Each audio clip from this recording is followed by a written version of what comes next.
Ladies and gentlemen, today I want to talk a little bit about how do we actually run Google Ads for Shopify brands in 24. What are the stages? What is the step-by-step roadmap that you right now can follow to make more money and more profit in your e-commerce brand with Google Ads? All right, now my name is George. I'm the CEO and founder of the paid search company. We are spending just shy of $1 million a month on Google Ads for some of the biggest D2C brands in the space. And today I kind of want to pull back the curtain on what our process actually looks like. So I'm going to share my screen here and we'll jump straight into it. So this is actually from a document that I released a couple of days ago, which I'll leave the link to in the description, about how we profitably scaled a 7-figure Shopify brand from doing 3K a month to 60K a month and counting. All right, we took them from literally 3K a month on Google Ads, this was a 30-day period, to where we are now, where they're doing 45.8K pounds, that's about $60,000 on Google Ads. You can see where we came in here, right? So this is proof, definitive proof that our process actually does work. So what did we actually do, right? What was the solution? What was the actual process? So it basically involved us leveraging our full funnel Google and YouTube ads strategy, okay? And the strategy takes 4 main parts. We go through research, we go through setup, we go through building the account, and then we optimize the account in order to scale it, okay? So let's jump into market research first of all. And as you can see up here, I've got my groups open on my tabs, and we're gonna start with research. So couple things that we do. We like to do keyword research, we like to do trend research, we do competitor research using the Google Ads Transparency Center, and then of course we also do all of our ad copywriting as well in-house. So what does this look like? Let's open up the research tab here. So first of all, we can jump into Google Trends, right? And one of the things that we did for this specific brand that we were able to scale was we basically put their main products into Google Trends to see what the trends were, right? And so one of these brands, one of these products was something along the lines of tanning supplements, right? And if we go for, I don't know, like the United States, if we go for like past 90 days, you can see that there's a huge increase in search volume, which just basically informs us that we have the capacity to scale these campaigns pretty aggressively, right? So it's not groundbreaking stuff, but it's really good to just kind of plug your products into here to see the increase in search volume. And that's also something you can do once you've done your keyword research, which I'll show you how to do in a second.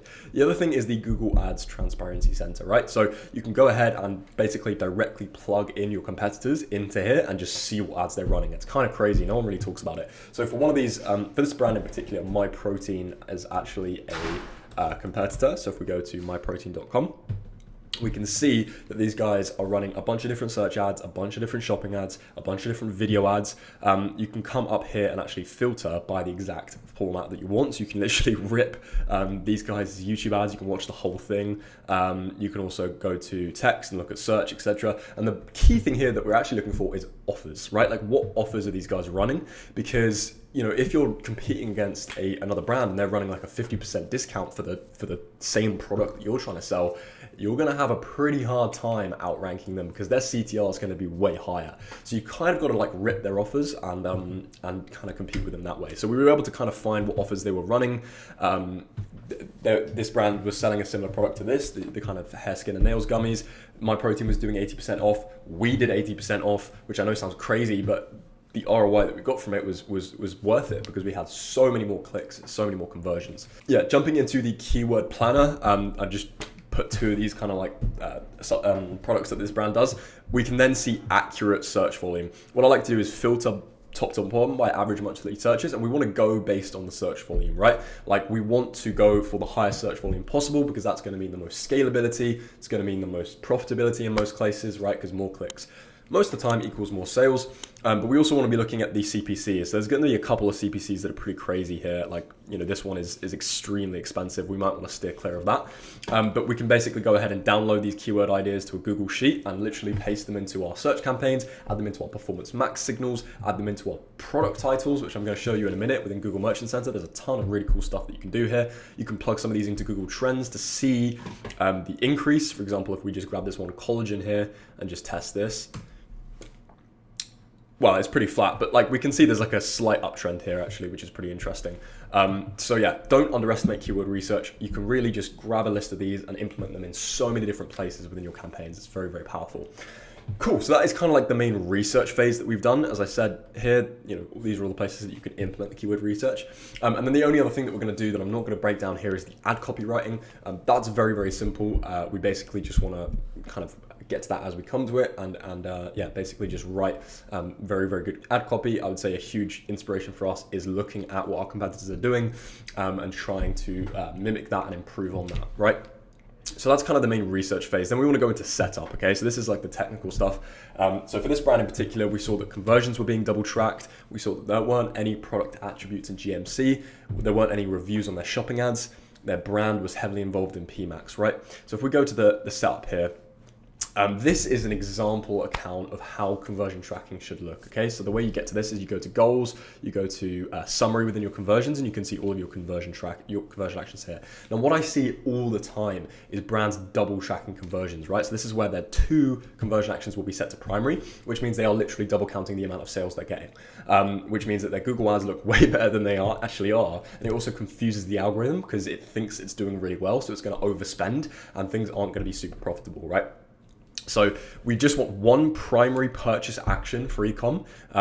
There is a strategy where you can actually set add to carts and maybe even begin checkouts as primary if you are absolutely zero. And in fact, I would even recommend this. If you're a completely new beginner to Google Ads, I would recommend setting purchase and add to cart as a primary conversion action, because that way you get more data into the account quicker, because it's easier to get people to add to cart than to purchase, or even begin checkout for that matter.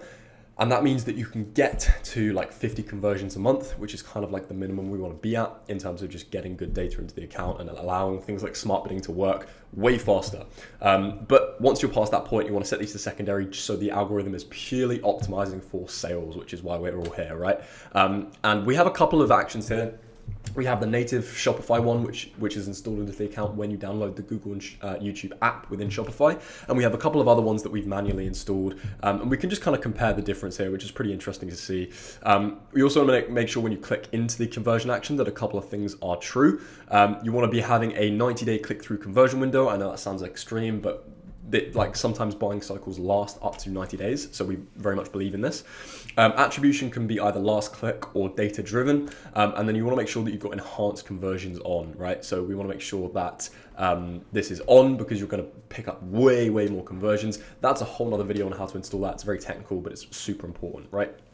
And then you're obviously going to have your other conversion actions here. Just make sure that they're obviously all secondary. This one is irrelevant.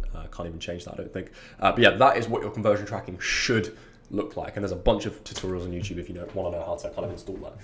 Next is Google Merchant Center, okay? So the way you set this up is very simple. There's a couple of apps that you can use. You can use the Google and YouTube Shopify app. That's gonna automatically sync your products from Shopify into Google Merchant Center. The only issue with this one though, is that when you change the product titles in the Shopify app, they also change them in your Shopify backend, which changes the whole thing, which I don't really like.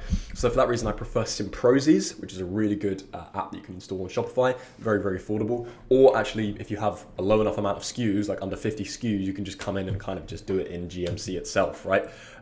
So a couple of things that you want to make sure that you have. You want to make sure firstly that you're getting approved. That's very important. The next thing is you want to make sure you try and optimize your product titles and descriptions as much as possible. All right, so this isn't the best example. We could probably do a better job here, actually. I'm going to bring my team up on this. But for example, you have up to 150 characters in your product title, right? So it's very important to use them. So an example of what I would do is I would have the product type, the kind of quantity or the size, if it's a clothing brand or whatever, and then another gap, and then potentially some high converting keywords or high volume keywords that you found in your keyword research that are relevant, right? That's another really good way of doing things.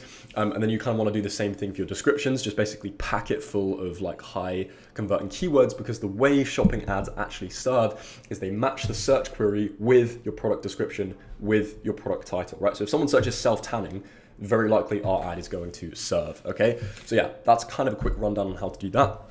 I can do another Simprozis tutorial if you would like that. Leave a comment in the comments below. Happy to do that. But that's kind of a brief overview of how GMC should look. And then what else have you got? Yeah, a couple of Google Ads settings that we recommend. So it went in the Google Ads account. If you go to Tools, Content Suitability, you want to make sure that you are going to go ahead. I haven't done this in the account yet. This is why we're showing it as an example. You want to do things like excluding apps, because there's a bunch of junk app placements that you don't want to be serving on. If you're running Performance Max, you're going to serve on those things. You can also exclude sensitive content, which we recommend. You can exclude certain content placements. Let's see. So for example, where is it? Yeah, here, content types. You want to exclude things like live streams, below the fold, display placements. These are all very low quality placements. And then another thing that you probably want to look at as well is within the shared library, go to your audiences. And you'll be able to see your audiences here. If we filter by size search, we can see that we've uploaded. Make sure you upload a customer list. This is very important. You download your emails from Shopify as a CSV, upload them into Google Ads. That's going to allow you to basically target those. That's something that we do in pretty much every single account that we manage. Other than that, you want to potentially also upload a brand list. So upload your own brand name and exclude it from PMax. That's how you do that. You can't add negative keywords into Performance Max. You have to upload a brand list to it. So that's another thing that we recommend, okay? So anyway, that's kind of the brief overview of the setup stuff. This is really, really important stuff. But getting into the kind of exciting bit, the actual account structure, right? And the strategy. This is kind of how strategy works in Google Ads. With Meta Ads, it's all about creative and market trends and all this stuff. With Google Ads, it's very much just your account structure, right? So for this account, we've gone very, very simple, right? We've just gone 2 Performance Max campaigns, 1 shopping campaign, and 1 branded search campaign, right? And I showed this before in a previous video, but it works extremely, extremely well, okay? So this is from the 21st of June to the 21st of July.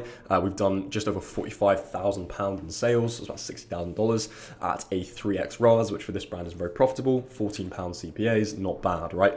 And you can see this is all with 4 campaigns, so, right? We've got a bestseller Performance Max, okay, now sometimes what we do is when we're starting, we only want 1 Performance Max campaign. And in that case, we'll actually segment by asset groups, right? So that's when you go into the campaign itself, click on asset groups, and then you have the different asset groups in here. Asset groups are what house your assets, your images, your copy, all of those things. Although we're actually using a feed only strategy. So we're not using any assets. We've take them all out, which means it's just going to serve on the shopping network, which is the highest quality traffic.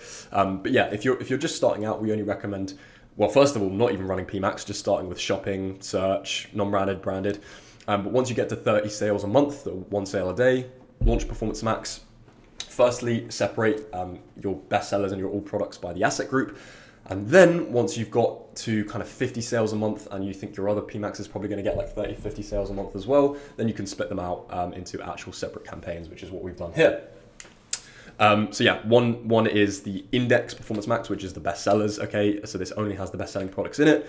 Because of that, we have a lower target ROAS set. Okay, again, you're going to want to go for max conversion value first, and then you can actually add a target ROAS once you're getting, once you've run max conversion value for 30 days, you can kind of see where your ROAS is at, and then you can set a T ROAS there. So we've got a relatively low T ROAS of 275%, whereas on this one, which is the reactivation PMax or the non-best sellers, we've got a higher T ROAS here because we know that those products don't sell quite as well. Okay, and then we have branded search on impression share bidding. It's a defensive strategy. We want to make sure that we're only ranking for ad rank, not anything else. Going with max conversions or max conversion value is okay, but it's going to lead you to overspending a little bit on those kind of campaigns.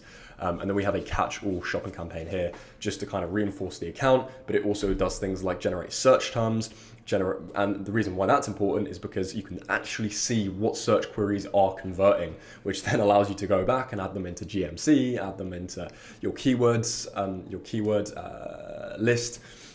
Okay, so everything kind of like links back. But highly, highly recommend the strategy. We also have other account strategies, right, that we use for slightly higher spending accounts. We're going to include things like YouTube Shorts. I've made whole videos on this channel about how to do those. Non-branded search as well, which is a little bit more aggressive, a little bit more expensive, not always the highest ROAS campaign, but can benefit the rest of the account.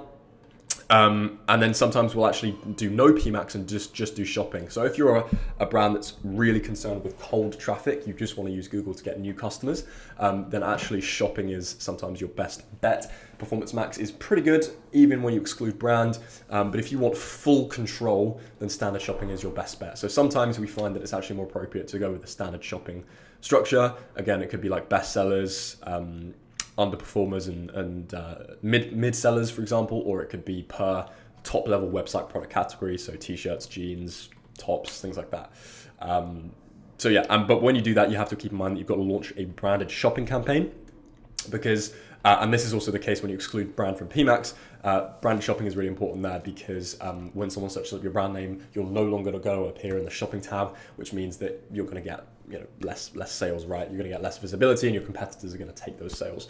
And the way you do that is basically just a standard shopping campaign, and then you basically can install a script or do it manually where you exclude all other keywords other than the brand name in the search terms, so you add them as negative keywords, right?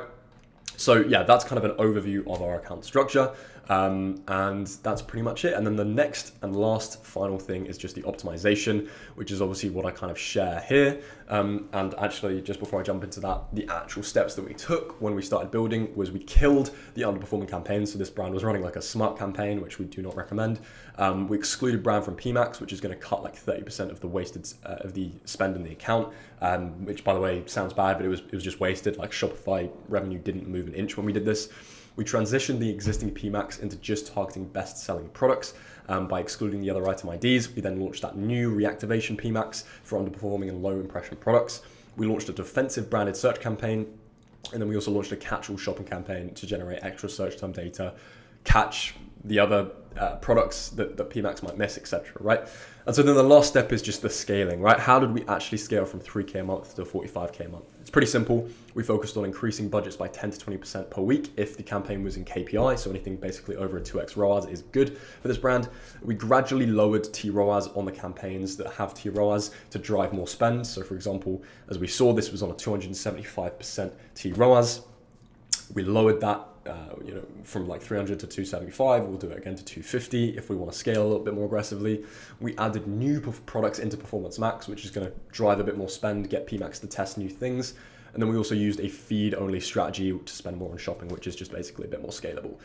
And the way we did this is by following our audit SOPs, which I've shared in the past. Every 72 hours, we want to go ahead and observe performance on Google, on Bing, if we are running Bing ads, on Triple Whale. We want to go ahead and review search terms in the relevant campaigns, so shopping and search. On a weekly basis, we want to review budgets and targets, as I said, increasing by 10 to 20% every single week. We want to review search ads and assets, right? Seeing which ads are performing best. You should always be testing at least 2 different ads in your branded and non-branded search campaigns. That way you can actually see what the best CTR is and then test again. We want to review keywords, so see if we're overspending on any keywords in search campaigns. Review landing pages, right? So go to Insights, landing page report, and have a look at what landing pages, specifically from PMAX, are generating conversions and which aren't. It's a very, very important optimization to do. I've made a whole video on how to optimize your Google Ads, which I'll link in the description or around here.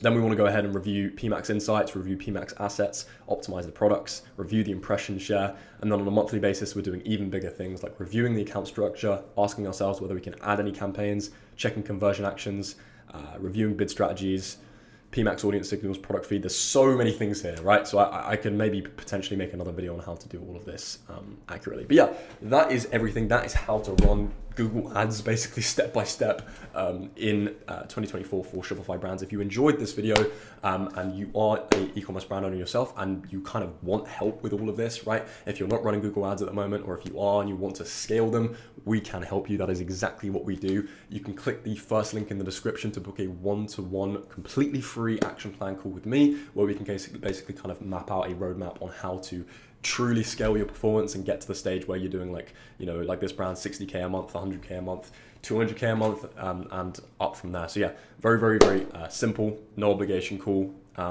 Highly recommend you go and book that, as we only take on 1 to 2 new brands per month. And then other than that, if you have any questions, leave them in the comments and I will get back to you and potentially make videos on them in the future. Appreciate you watching. See you in the next one. Bye.